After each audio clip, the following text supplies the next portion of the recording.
Hi boys and girls, it's me again. Welcome back to B&M Farms. And today we're going to talk about hydraulics.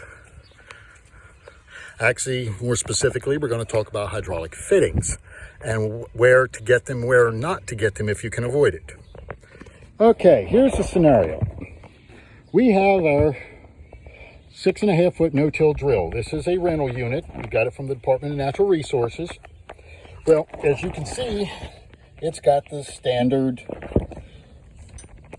quick connect fittings on it. As soon as I can learn how to work a camera. There we go. That's what it's got on it.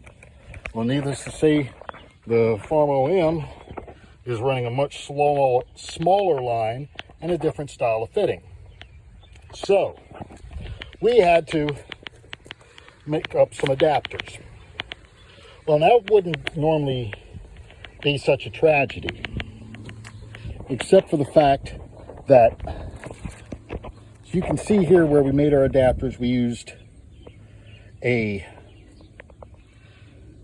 the female fitting. These actually I borrowed off the Haybine. There's a double quarter, what they call quarter-inch close. These are all pipe thread.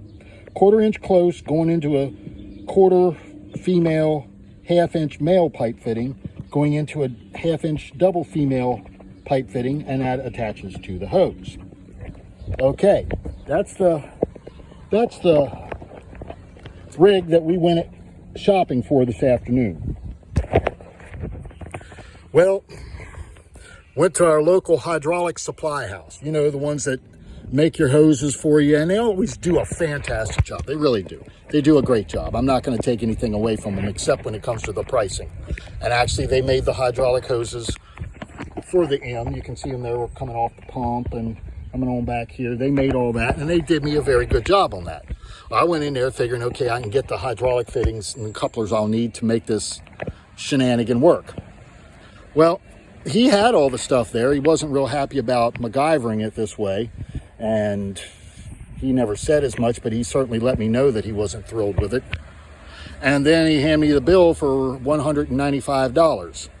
And not long after they used the defibrillator to restart my heart, I told him no thank you. I apologize for wasting your time. So Levi and I stopped at the hardware store on the way home.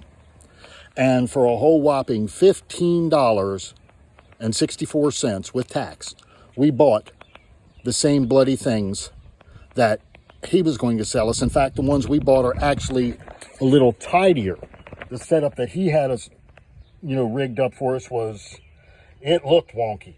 I mean, this setup doesn't exactly going to win any beauty awards, but it was definitely less expensive and is actually tidier and a little more compact.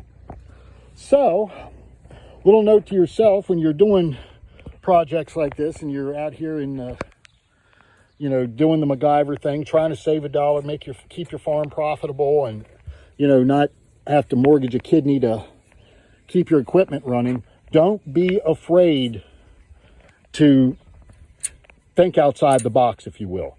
I mean, you don't necessarily have to go to the hydraulic shop to get this stuff.